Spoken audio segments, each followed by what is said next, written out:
Today's video was recorded on February 7th, 2023. Please excuse my voice. I'm getting over a cold and I lost at least a portion of my voice. So today's lesson is the fourth in our series on God's appointed feasts or the biblical holidays. In our previous lesson, that's week 3, we looked at the elements of the Last Supper that we find in our New Testament, and we saw how they line up with a Passover celebration meal. Now, that's what we refer today as a Passover Seder. And we saw how remarkable it was that Jesus uses those elements of that meal to communicate this new covenant to his disciples. But what about the remainder of the night? It's still Passover. And that's what we're going to look at this week in this lesson. This is part 4 now. We're going to go to the Gethsemane and those events that follow after Jesus and his disciples finish their meal. They're still in Passover mode. That evening, according to Exodus, is a night for watching that all of Israel is supposed to keep for all the generations to come. And this night, as we'll find out in this lesson, happens at a place called Gethsemane, and not a place called the Garden of Gethsemane. The Bible never puts those two words together. So please join us as we explore what a Gethsemane is, and then the remarkable events that are taking place that evening with Jesus. Now, at Fig Tree Ministries, we're a 501c3 nonprofit, and we're supported through the generosity of our amazing donors. If you've found our lessons valuable in your study of the Bible, we ask that you would consider becoming a monthly supporter. You can create a monthly giving plan for as little as $5 per month. And your financial support directly impacts our ability to continue to provide rich and meaningful lessons that help you and others just like you go deeper into the biblical text. Now, we've included a link below in the description section, and that'll take you directly to our donation page, which is through a third-party source. It's called DonorBox. And then you can also click the support link that's above in this video. We hope you enjoy this lesson on the Gethsemane and the deep significance of Jesus' actions that evening during what is called a night for watching. So this will be our last one on Passover before moving on. But last week when we did the Last Supper then moves into the Gethsemane. We'll talk about that tonight. And what's called a night for watching. That's right out of the book of Exodus. I'll show you that. So they're still firmly in Passover mode through the night. And then next week, we'll move on to Pentecost event and then start getting on to the rest of them. This will be the last one on Passover. But, you know, the New Testament writers, so much of our Gospels are these final events, and so much of it is putting it into the context of Passover. It really becomes the holiday because I think in John, he mentions 3 Passovers, and when we get to Rosh Hashanah, I'll talk more about this, but the rabbis wonder when was the beginning of the world and when is the new year? When's the official new year? They want to mark the official new year with when God created the world. And some said Passover and others said Rosh Hashanah. And I think John is saying it's Passover. There's a new creation kicking off, just like Genesis in the beginning. That's how John starts his gospel. So John especially is very focused on that Passover. We'll talk more about that later. All right, so this is our 4th in a row. As I mentioned, we've got 7 holidays and we've only knocked down, we're on the 2nd one. We'll do a little bit on first fruits next week, but not a whole lot. And then we'll move on to Pentecost. So that's where we're at. And today, lots of pictures. So I'll show you lots of pictures of Jerusalem and then also of Gethsemane's. So you'll get a good feel of what those are. So number 1 on your sheet, we're going to start with Jerusalem and the Mount of Olives. They're right across from each other. So, for instance, if we look in the background of this photo that you have on your screen, great sunset that night. I'm standing right next to the Temple Mount, looking to the east, and this is the Mount of Olives. So many of you have been up on the Mount of Olives. Perhaps you walked down to the churches at the base of that. But that's the Mount of Olives. And there's a very steep valley called the Kidron Valley. John mentions this in John 18, verse 1, which we'll look at in a minute. So that Kidron Valley is the steep valley that you walk down to get over to the Mount of Olives, or Mount of Olives to Jerusalem. Okay, so this photo, I have my back to the Temple Mount. Now, if I went over to the Mount of Olives and took a picture, it would look like this. So now this is sunrise as the sun is coming up behind me. Great time to get out there.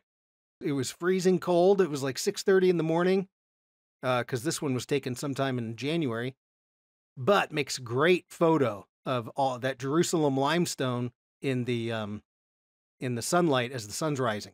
Okay, so if I went back, if I went and stood right next to that Temple Mount and I took a photo looking to the east, I'd see the Mount of Olives. Go to the Mount of Olives, you see now the temple, the mosque that's there today. And so this, whoops, sorry, didn't mean to do that. This is the Temple Mount, big flat area that was the sacred area for the temple. The Kidron Valley, same valley, runs down below. And then, of course, just beyond where that mosque is the city of Jerusalem. And of course, you get the modern city of Jerusalem behind that today. It's hard to tell where the old city ends in this photo and the new city begins. But anyways, the city is behind that Temple Mount, okay? So that's Jerusalem, the Kidron Valley. So if I flip back around and say, okay, let's look over at this Mount of Olives and the Kidron Valley. The large building that you see right here in the center, many of you have been there. It's a beautiful church called the Church of All Nations. And, well, we have a problem. And part of what we're going to do tonight is tackle this problem. But the Church of All Nations, part of the reason everybody goes there is because right next to the Church of All Nations, which is inside their fenced-in property, is an area with olive trees. And everybody calls that the Garden of Gethsemane. And what we're going to find tonight is, well, the Bible never calls it the Garden of Gethsemane, and the Gethsemane is actually way over here. And so I'll show you tonight, this is where the Gethsemane is. But we forget, we don't know, part of our biblical studies, what we're doing, what Fig Tree Ministries is biblical studies. You got to go back and look at what's on the ground, what's the culture, what's surrounding it so that we can understand it before making a decision about something or extrapolating from that. So that's the Gethsemane. And there's some confusion, of course, about was there a garden? Okay, now real quick, I'm just going to put up a map. Maps are not always hard to see they're not always easy to see on Zoom. But I just want to show you, last week we were in the upper room. Now the upper room is in that bottom left-hand corner on your screen. That's the Essene quarter. That's where they were having their meal. At some point, if you can't see that screen very well, pull out a map in the back of your Bible. You'll see where the upper room is down in that southwestern corner. There's two large valleys, one to the south of Jerusalem. It's called the Valley of Hinnom, the Hinnom Valley, okay? You say Valley Gi, so Gi Hinnom, which gets translated Gehenna. The Valley of Hinnom is to the south, and then the Kidron Valley is to the east. So you have steep valleys, and of course that's part of the protection of a city back then, is to build it on a steep valley. Okay, that's the Kidron right there to the east. Now if I go a little bit closer, so last week we said, they're down here in that Essene quarter in the upper room. When the meal's over, they're going to walk through the city. It's not that far of a walk, maybe 10 or 15 minutes. They're going to go past the temple. They're singing their praises. They're still in Passover night. And then they're going to cross this very deep valley called the Kidron, and they're going to end up just on the other side at the, well, here it's labeled the Garden of Gethsemane. One of the important things about this is that ideally you come to Jerusalem for Passover and you stay in Jerusalem for Passover. So they had been staying over in Bethany, which is just on the outside. It's just past the city limits of Jerusalem. But tonight they're going to stay inside Jerusalem at the Gethsemane. That's within the, what would you call it, city limits in their day. Bethphage is actually the dividing line. So Jesus had been staying in Bethany, but tonight he doesn't leave Jerusalem. That's part of the Passover celebration. Okay? All right, so here's the big question. What is a Gethsemane?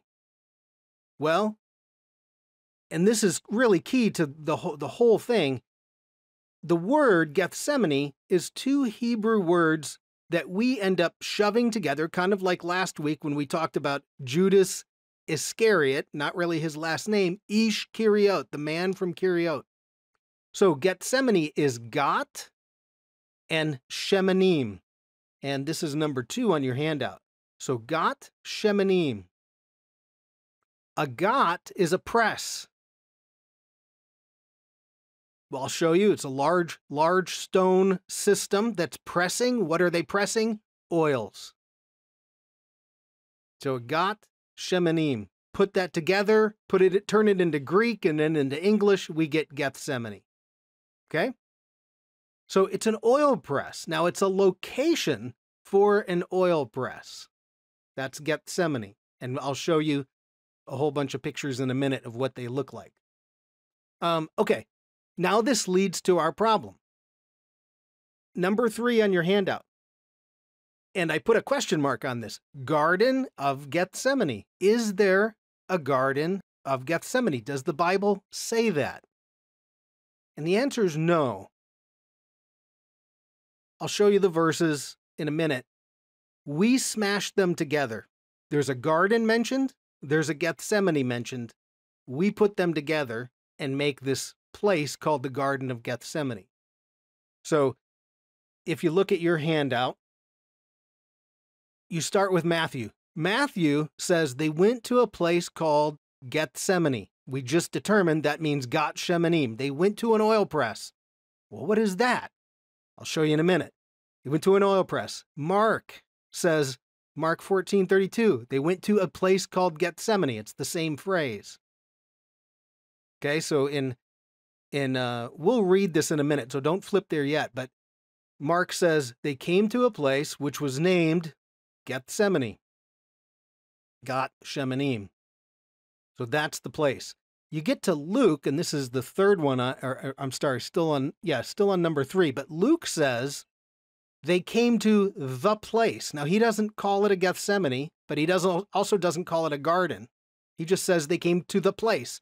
Topos, which means there's a specific geographical location that they came to. All right, so those are the 3 synoptic gospels. And then we get to John. Well, John is the only one that calls it a garden. He says there was a garden, but he never uses the word Gethsemane. He only uses the word garden. So this one, well, if you want to look at it, it's John 18:1. If you have your Bible, you can turn to John 18:1, because I want to show you, too, that he does mention in this verse the Kidron. When Jesus had spoken these words, he went out with the disciples over, now in this version that I'm using, they still use the word wadi. That's what you would call it in the Middle East. The Valley of Kidron, or the Wadi of Kidron, where there was a garden. Now, we're going to get to something at the very end of this. It has to do with John. John is the only one that calls it a garden, and he's emphasizing garden multiple times. He mentions garden, all having to do with Jesus' death, resurrection. And the question is, why? John has a theological purpose to it, so we'll get to that in the end. But, okay, does this make sense? So if we go back, let me just back out of this one real quick, and you say, is there a place called the Garden of Gethsemane? Well, biblically, the answer is no. Now, you would probably, anybody could say, look, if there's a Gethsemane, if there's a oil press, a Gat Shamanim, well, there's probably an olive grove, right? There's something growing down there. It's fertile ground. You grow olive trees, then you're going to press them in the press. So certainly there would be something that we could call garden, but the point is the Bible never puts those two words together. Most people don't know that. And John then has a very specific reason, theological reason, of why he's emphasizing garden. We'll get to that at the end, okay? All right, so we're going to go to the Gethsemane, but first of all, what is it? Well, we already said it's an oil press, but it's much more than that. Let's go look at a few places that have Gethsemanes, or at least I'll show you a few, or a few oil presses. This is one that's west of Jerusalem. So Gethsemanes, and I have this under number 4. You want to find a place that is at least protected from the heat. So they often will try to build them in a cave. So if you have a good cave, they'll make a Gethsemane out of it. And what you see here on the screen, that, of course, is the millstone that's going to crush the olives. So they crush the olives, you'll get olive oil will run off it, they capture what they can, then you have a whole bunch of pulp. Here's another picture of the millstone. This is go down into a cave. Next to this millstone is a room that looks like this. And this is where you get the pressing that happens. So you have all of this olive pulp that was crushed up. You take the pulp and you put it into little baggies. And back in the screen here where you see that giant, the wooden pole, there are a whole bunch of stacked up inside of there are like burlap bags. You shove all of the pulp into those burlap bags, then you crank down a lever and you can see the weights they're going to add on to that lever. And you're going to just crush that pulp and you squeeze all of the olive oil out of that and it'll run into a basin, which you collect, and then you go continue your processing. So this is what a Gethsemane looks like. They all have the same system or something that's similar to that system. Let me show you. Here's a millstone from Capernaum. Capernaum was known for making food processing millstones for flour. This, of course, is a millstone for olives. So you would press, of course, that's the millstone that Jesus is going to put around your neck if you're not paying attention, right? Put a millstone around your neck, send them into the sea. Now, again, you press all of you crush the olives, you take the pulp, you're going to put them into the little burlap sacks. And here now you have where the pressing is going to happen. That little circle right there, you set your burlap sacks on, you put a giant stone, I'll show you a picture in a minute, a heavy stone starts to press down, and then the oil runs into that catch basin. And it would sit there until the oil is done running. And then if I move this picture over, that tall stone right there, you can see they have a tall stone is set up right on top of one of those presses. And that's that tall stone that's going to put the weight down. And of course, if we zoom in, what does it say? Olive press. That's Gat Shamanim, a press for oils. So that big stone. Now, just visually, imagine Jesus is at the Gat Shamanim. It's a place of pressing. And he is going to have the weight of the sin of the world pressing down on him. Not a giant stone.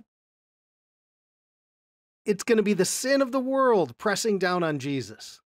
And so it makes a great visual that he's not just in a garden. He's at a Gat Shamanim where he's being pressed. Okay? So it's a fantastic visual for what's actually happening in the garden that night. Okay, so those are some pictures everywhere you go. You go to Chorazin, you got the same thing. You got wherever you go, you're going to find oil pressing equipment, and that's Gat Shamanim. So if we go back to this and say, all right, then, where's the biblical Gat Shamanim oil press? Well, I mentioned here's the Church of All Nations. Beautiful church for those that have been there. It's gorgeous, gorgeous church. And right next to it is an olive grove. And this is what, when everybody goes to Jerusalem, they go here. And there's even a sign on the Church of All Nations that says, well, the oil press is over there, like points to it, but it doesn't, like, you really have to be pulled over to the oil press to say, here's the actual Gat Shamanim that Jesus was going to. Oh, by the way, let me ask you a question. Well, I'll cover that in a minute. Sorry. I try not to get out of order. Now, you guys have been to this garden, right? Many of you have gone to Israel. You've been to that garden. It has amazing trees. These are some of the olive trees that are there in that grove. Now, they're not as old as Jesus. I think some of the oldest are 800 to 900 years old. That's an old tree. Not Jesus old, but anyways, it's a beautiful garden. Those old olive trees are amazing. So it's a wonderful experience, but not likely the actual place, okay? So if we go back here, we say, there's what everyone calls the Garden of Gethsemane. Where's the actual Gethsemane? Well, it's over here, hidden away. This is the Gethsemane. And I'll take you up to it in a second. When you first walk up towards it, what you see, I knew where it was. Bonnie and I were walking around and I already knew where to go. So we walk up to this and you think, well, where did it go? I can't see it. You're walking into this place. This is an Eastern Christianity, and they call it the Tomb of the Virgin Mary. So if you go in that open door, it takes you down a couple flights of stairs. Now, in our Western tradition, Mary was buried at Ephesus with John, but Eastern tradition, she was buried here. And of course, we have competing Christianities, Western and Eastern. But you walk up like you're going to the tomb of the Virgin Mary. Then you look over in the corner. There's a little hallway back there. And you look back in that hallway, and when you turn the corner, this is what you see. Gethsemane. And you go, oh, this is the cave. So this, and that's exactly what it is. This was a cave that was used for oil pressing. So you walk through that door, and now you're inside of a cave. Now it's been reworked a little bit, but archaeologists have found the places where they would have the stones and the lever arms that would create the pressing. But now you're inside a cave. Now here's what I was about to say a minute ago. What do you do with a cave that's not in use because it's not the time of year for oil pressing? Well, you post it on VRBO or Airbnb as a room to rent, right? This is vacation rental by owner. Whoever owned that, and this is what they did. This is what's happening with Jesus. There's a place to stay. This is where pilgrims stayed, because March to April is not oil pressing season or olive pressing season.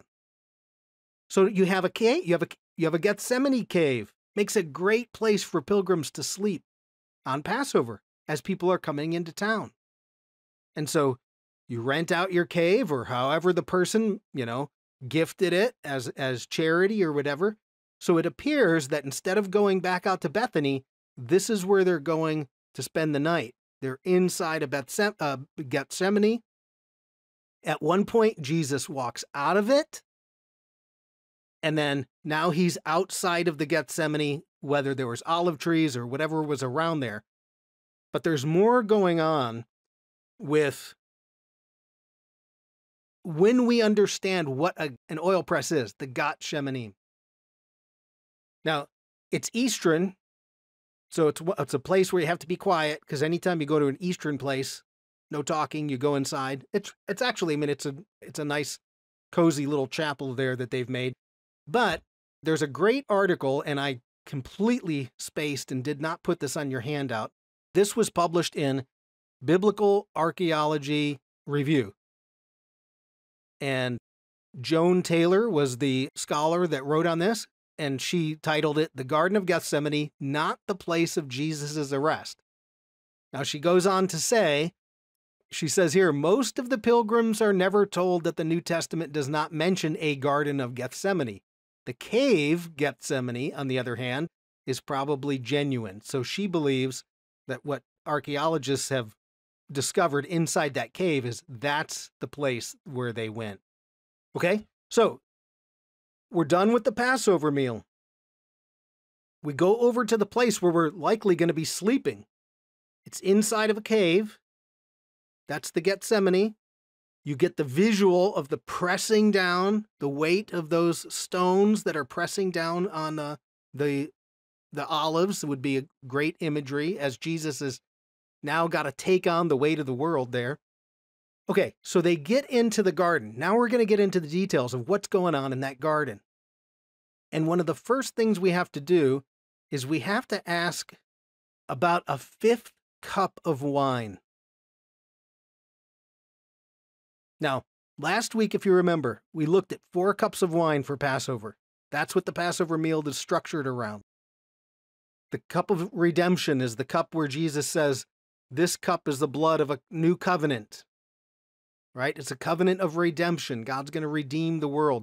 The cup of consummation, where you're going to consummate the marriage. Jesus says, I'm not going to drink that yet. That happens when the wedding happens, when we meet our bridegroom as the bride.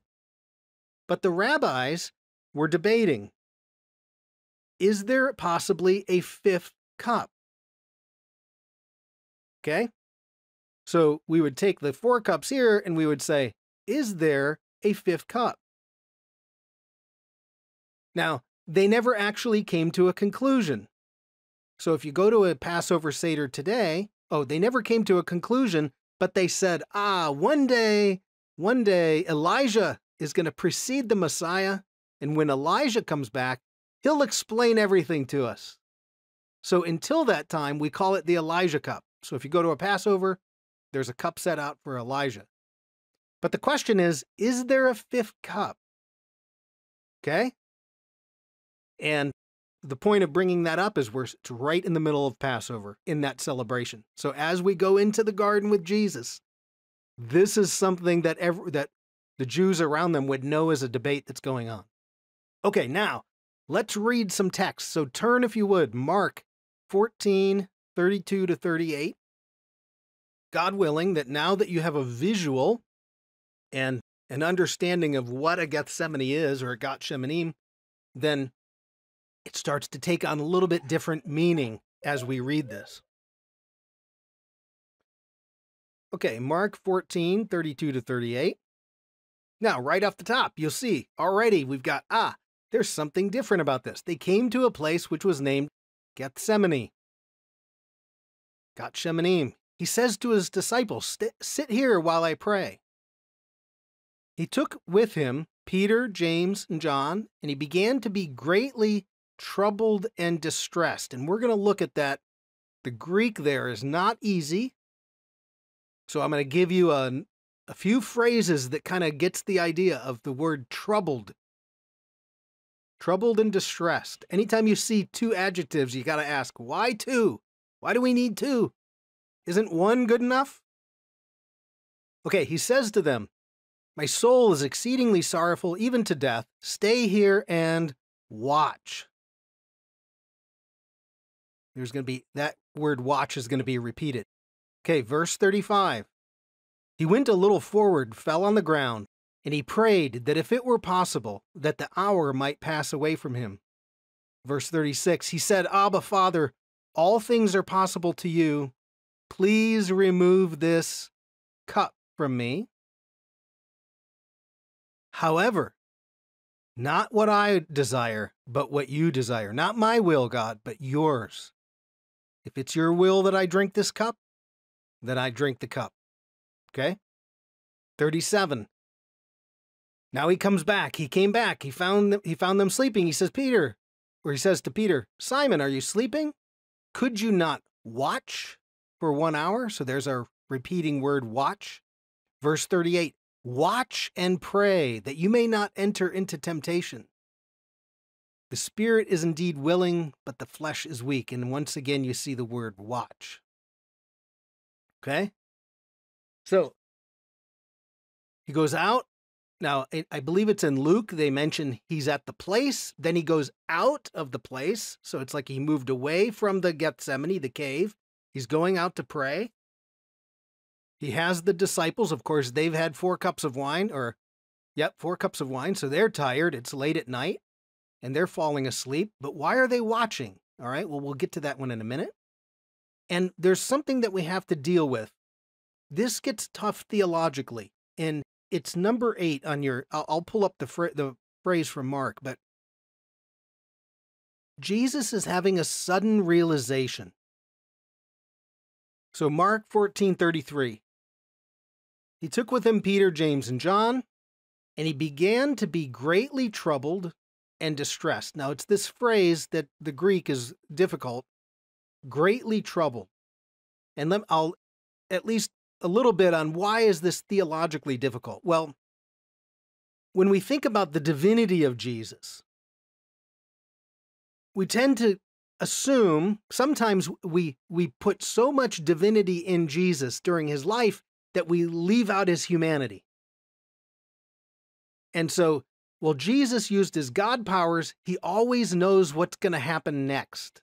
But that's not what this is telling us. This is telling us that he's realizing something. If you go the other direction, if you say Jesus showed up fully human and he leaves behind his divine powers, Paul says it, he emptied himself.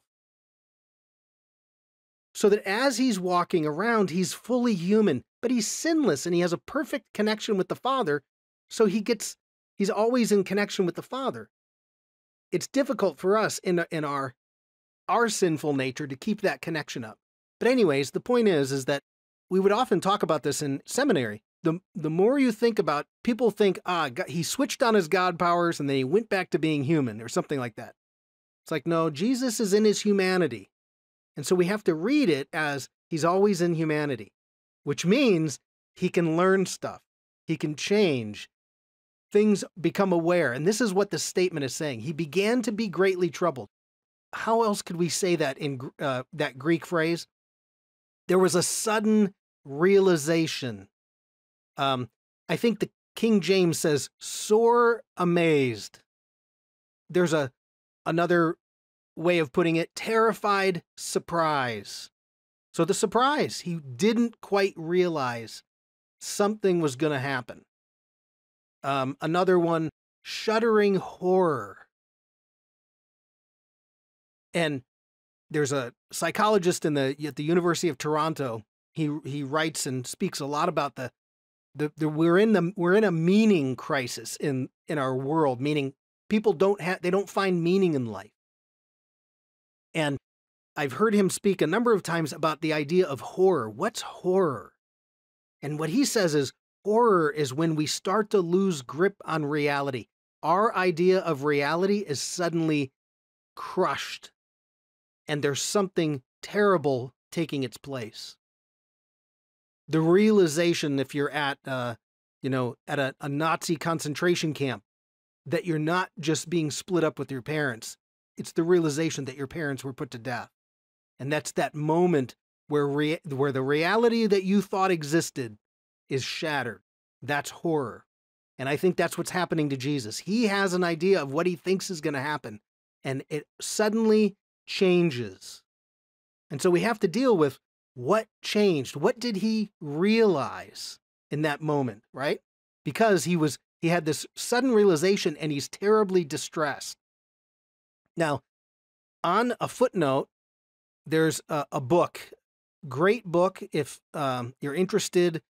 Now, it's a dynamic book. It's not your normal Christian book because Shalom Ben-Chorin is Jewish, and he's writing it. It's called Brother Jesus, the Nazarene through Jewish eyes. Now, so he's writing it from the perspective of a Jew, but he sees everything as a Passover, and he sees in this anguish that Jesus is having to deal with, and he thinks that it has to do with that fifth cup, the possible fifth cup. So if you're interested in that book, great. It is a good resource. Okay. His thought is there a fifth cup? And what begins to dawn, the sudden realization for Jesus is the answer is yes. There is a fifth cup. And that cup is going to be the cup of God's wrath. And it's supposed to be poured out on the nations, the Goyim, the Gentiles, right? And it's the sudden, horrifying realization that the cup of God's wrath is the cup that he's going to have to drink. Not just persecuted by the people in power because they don't like him. He's going to have to take on God's cup of wrath. Okay, so if we look, it's on, I put this one on your sheet just to make it a little bit easier. Jeremiah 25:15. Thus says the Lord, the God of Israel. He's saying this to Jeremiah. Take this cup of wine of wrath at my hand. So there's this cup that exists. What's it filled with? The wine of God's wrath. And cause the nations whom I send you to drink it. And the nations there, the Gentiles. And I think this is what's dawning on Jesus. So you go back to Mark, and he says, Father, all things are possible. Is there another way to do this? If so, please take this cup from me. Why is he using that language? And it has to connect with that dawning realization that he's going to have to. Now, this is where it gets incredible for us, right? He could have easily bolted. He could have headed to the wilderness. He could have easily gotten away. But he didn't. He was obedient. And he said, no. Not my will, but your will. Not what I desire, but what you have for me, Father. If I'm supposed to drink the cup of wrath, then that's the cup I will take, if it's your will. And thank God he took that cup of wrath, because guess who it's not poured out on? Us, right? That is amazing. Okay, so we have to deal with that dawning realization. Something that he wasn't quite aware of is going to be terrible for him. And that's what it seems is going on there in Mark. Now I'll wrap it up in number 10, but hang on for a second. Number 9, just real quick. It's a night for watching. Why does he tell the disciples, are you going to watch with me? Are you going to watch with me? Well, what's happening on the Passover? That Passover celebration, the angel of death is coming, right? And all the Jews have to stay inside their house as long as they have the blood of the Lamb protecting them. But Jesus is a firstborn, and that angel of death is going to come for the firstborn if you're not protected. And that night, Jesus realizes he's not protected. The angel of death is coming for him. But it's a night for watching. It's perfectly set in the Passover. So in Exodus 12, there's a verse, Exodus 12:42. And it says basically, it was a night, this is talking about God is leading them out of Egypt. It says it was a night of watching by the Lord, meaning God kept vigil, and he watched over the Israelites to bring them out of the land of Egypt. So, because the Lord did that, now you're going to mimic it. So this same night is a night of watching kept to the Lord by all of the Israelites throughout their generations. That's what's going on. Why can't you watch with me? He keeps repeating that word. And it's a practice that if, as religious Jews, it's part of your Passover ceremony. It didn't end back there. Now you're in the night of watching. You stand vigil as a matter of what God, his commandment in Exodus. So that's what the disciples are failing to do. They're failing to keep watch. Okay. I just wanted to make sure you saw that we're still in that Passover mode. All right, number 10, and this is the one that I think we have to go to this, the dawning realization. We look at Jesus's obedience, that he didn't fail, that he took that cup on our behalf, and that for that, there's a new creation, according to the book of John. Okay? Now, in the in the first century, within first century Judaism, there's a theological concept, and it has to do with what they would call the last Adam or the second Adam. And it's their musings. They're thinking about Adam. Hey, if Adam had never sinned, we would have no reason for a Messiah, right? There's nothing to redeem had we not fallen away. So if Adam hadn't sinned, then Adam's going to have to come back and be the Redeemer. He's the second or the last Adam. That's their idea of the one who's going to restore the order that the first Adam couldn't do. Where is the first Adam located in Genesis? In a garden. Okay? He's in a garden. Where's John going to emphasize that Jesus is? In a garden.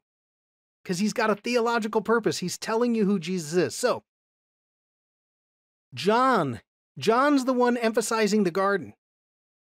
He's going to place Jesus in the garden as that last Adam, the second Adam. And for John, his whole gospel is a repeat of creation. First sentence, in the beginning, right? Boom, goes right back to Genesis 1. John has 7 signs, just like 7 days of creation. The 6th sign is a man that's raised. He was dead in the dirt and raised to life. That's Lazarus. Just like the 6th day of creation. And he's telling us there's a new beginning here.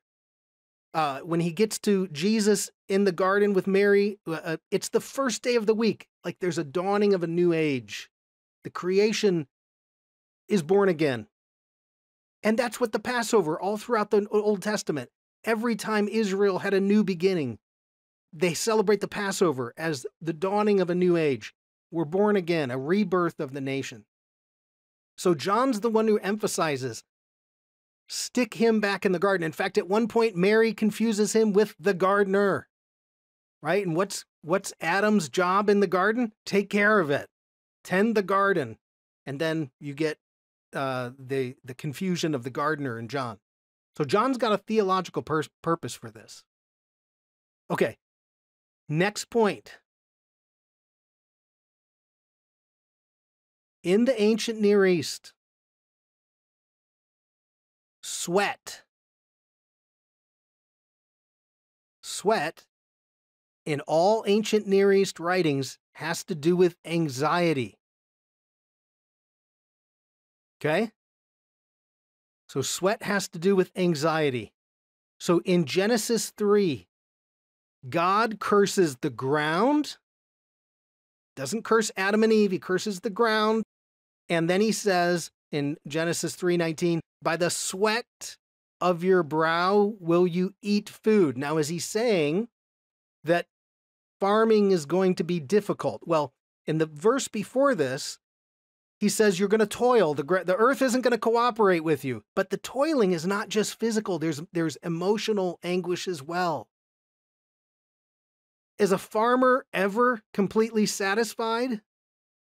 Is he ever not without anxiety about the future?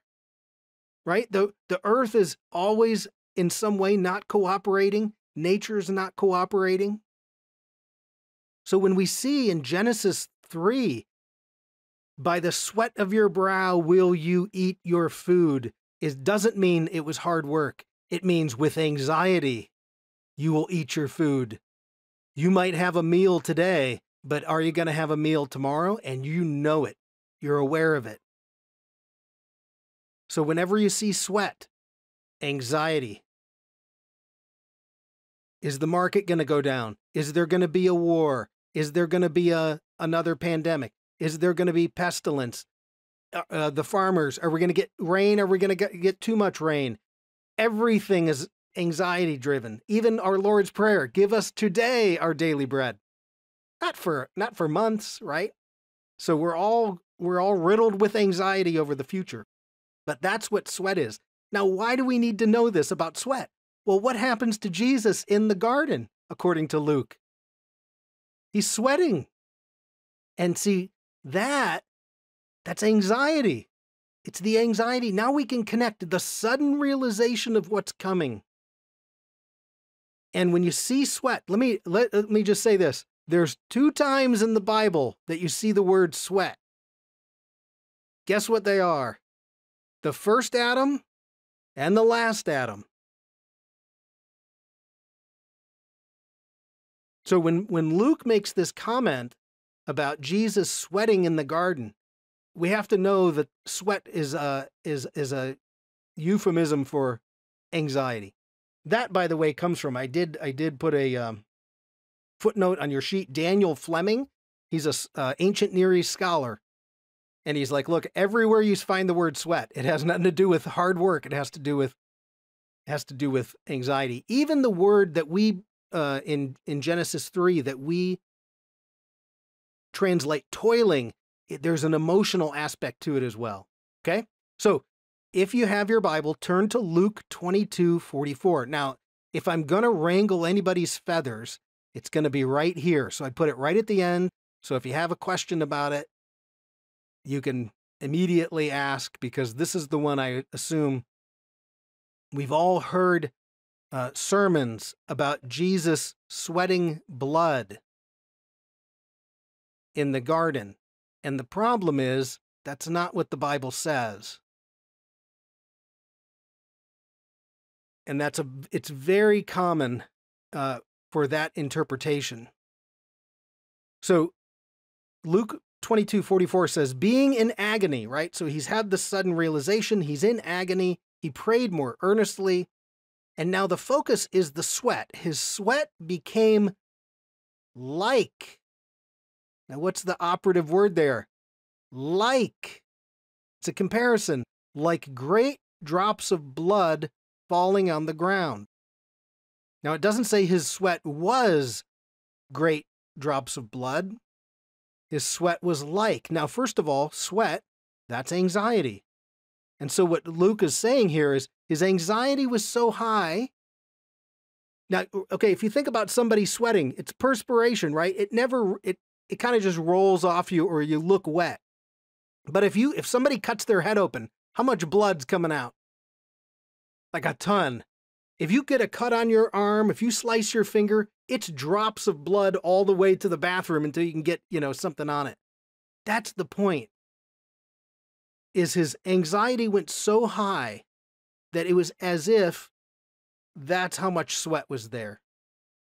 Like blood falling. And that, I know there's a lot of confusion on that. So when you get back to this, Jesus is sweating. There's anxiety, and it's sweat like great drops of blood, not sweat of great drops of blood. Now, what's the whole point of this? Well, if you can compare sweat to Adam in the garden to sweat with the last Adam in the garden, how did Jesus do? Was he able to obey the commandment? Yes, that's the whole point.